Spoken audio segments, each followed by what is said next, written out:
Hello everyone, আজকে আমি নিয়ে এসেছি রাজস্থানের একটা ভাইরাল ডিশ নিয়ে, যেটার নাম হচ্ছে ঘেওয়ার। তো আমি আজকে এটা বানাবো। আমি আজকে যা যা বানাবো সব কিছু একটা বানানোর পরিমাপে। তো আপনারা সেই অনুযায়ী কতটা বানাতে চাচ্ছেন ওই হিসাবে পরিমাপগুলো নেবেন। তো আমি এখানে নিয়ে নিয়েছি 1.5 টেবিল চামচ পরিমাণ ঘি। এই ঘিটা আমি লিকুইড অবস্থায় নিয়েছি। এবার আমি এর মধ্যে দিয়ে দিব 2টো আইস কিউব। এবার এই আইস কিউবটাকে হাতের সাহায্যে ভালোভাবে এভাবে ঘুরিয়ে ঘুরিয়ে মিক্স করে নিব, যতক্ষণ পর্যন্ত ঘিটা একটু শক্ত অবস্থায় বা একটু ক্রিমি টেক্সচারে চলে না আসে। আপনার এভাবে ঘোরাতে ঘোরাতে দেখতে পারবেন যে এটা আস্তে আস্তে ওই দিকে কনভার্ট হচ্ছে। অ্যান্ড এই পার্টটা এত বেশি স্যাটিসফাইং। আমি এই পার্টটা ইন্সপায়ার হয়ে অ্যাকচুয়ালি ঘেওয়ার বানাচ্ছি। আমার এটা খুবই ভালো লেগেছে এটা করতে। তো এই তো আমার হচ্ছে ক্রিমি টেক্সচারে নেওয়া ডান ঘিটাকে। দেখতেই পারছেন জিনিসটা কতটা স্মুথ আর সুন্দর লাগছে। তো এবার আমি এর মধ্যে দিয়ে দিব 1/4 কাপ পরিমাণ ময়দা। তারপরে হচ্ছে এর মধ্যে দিয়ে দিব 1 পিঞ্চ পরিমাণ লবণ। আপনার লবণটা হচ্ছে আপনাদের স্বাদ মতো দিতে পারেন। দেন হচ্ছে আমি এটা এখানে অ্যাড করে দিব বরফ ঠান্ডা পানি। এটার মধ্যে আমি কিছু আইস কিউব দিয়েছি যেটা গলে যাবে। এই পানিটা আমি 1/3 কাপ পরিমাণ দিয়েছি। এবার সব কিছুকে একসাথে ভালোভাবে আমি মিশিয়ে নিচ্ছি, কোনোভাবেই যাতে দলা না পেকে যায়। তবে দলা পাকবে কারণ ঠান্ডা পানির মধ্যে আমি ময়দা দিয়েছি আর এটা পেকে যাবে। সো আপনারা এটা চেলে নেবেন ভালোভাবে। আমি ওই ক্লিপটা অ্যাড করিনি।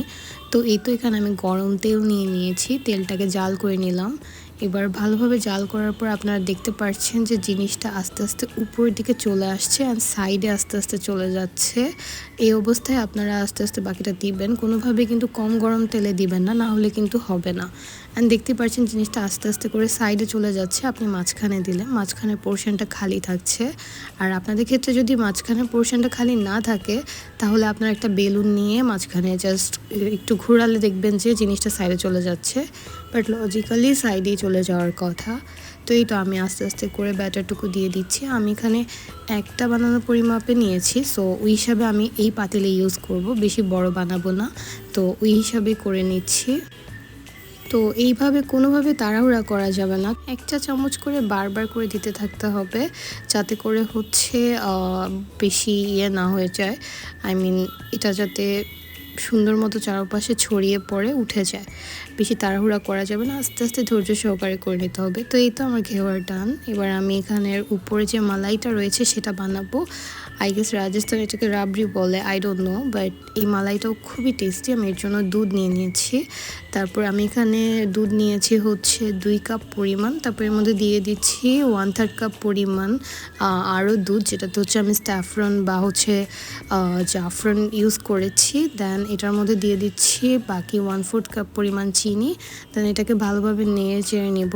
অ্যান্ড আস্তে আস্তে এটা যখন ঘন হয়ে আসবে তখন হচ্ছে এটাকে নামিয়ে নেব।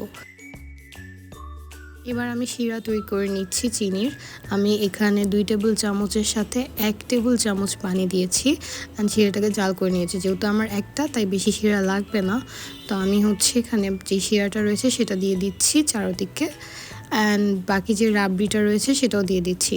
আমার জিনিসটা এত একটা সুন্দর লাগেনি, বাট রাবড়িটা দেওয়ার পর খুবই সুন্দর লাগছিল। সো আমি এই জন্য শেয়ার করেছি। মাঝখানে পোর্শনটা আমার একটু বেশি বড় হয়ে গেছিলো, but it was my first try, so I hope it's okay. আরও বানালে হয়তো আরও ভালো থাকতো, আমার কাছে ব্যাটার বেশি ছিল না, তাই হচ্ছে আমি বানাতে পারিনি। But now it's looking good. তো আমি এখানে কিছু পিস্তা বাদাম চারদিকে ছড়িয়ে দিচ্ছি। আপনাদের কাছে যে বাদাম থাকবে আপনারা সেটাই দিতে পারেন, অথবা এমনিতেও খেতে পারেন। সো এই তো আমার ঘেওয়ার বানানো ডান। কেমন হয়েছে? এটা খেতে কিন্তু খুবই মজার, ক্রিস্পি লেগেছিলো অ্যান্ড দেখতেও মোটামুটি খারাপ হয়নি। So thank you so much for watching and বাসায় অবশ্যই ট্রাই করুন।